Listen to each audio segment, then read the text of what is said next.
رب العالمين والصلاة والسلام على أشرف الأنبياء والمرسلين وعلى آله وصحبه أجمعين أما بعد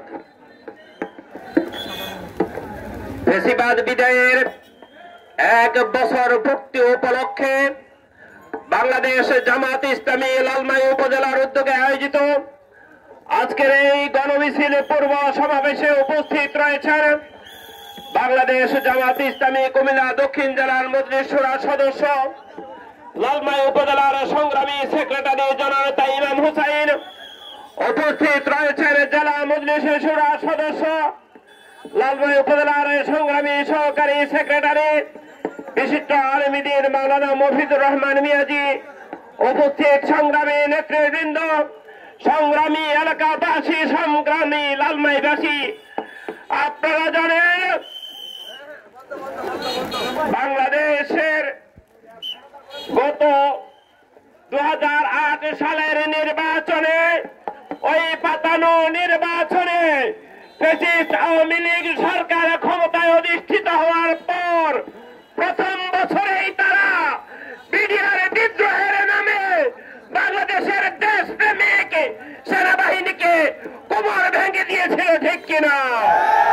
BDR বিদ্রোহে 57 জন সেনা অফিসারকে তারা হত্যা করেছে। ওই আওয়ামী ফ্যাসিস্ট তার পরের বছরে বাংলাদেশ জামাত ইসলামীর নেতৃবৃন্দকে গ্রেপ্তার করেছে।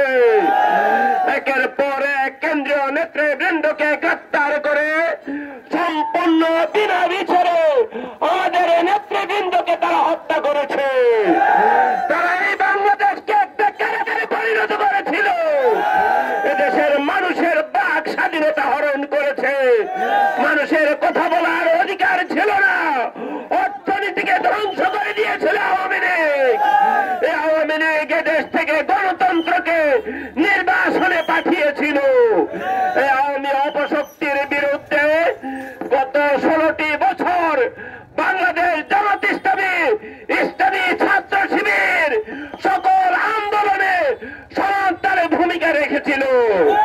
তার এই ধারাবাহিকতায় 24-এর গণ আন্দোলনে, বৈষম্য বিরোধী আন্দোলনে, কোটা বিরোধী আন্দোলনে, ছাত্র জনতার সেই আন্দোলন যখন এই দেশে সকল মানুষের কাছে পৌঁছে গিয়েছিল, অন্যান্য দলের মতো বাংলাদেশ জামাত ইসলামী, ইসলামী ছাত্র শিবিরও সে আন্দোলনে শরিক হয়েছিল, ঠিক কিনা?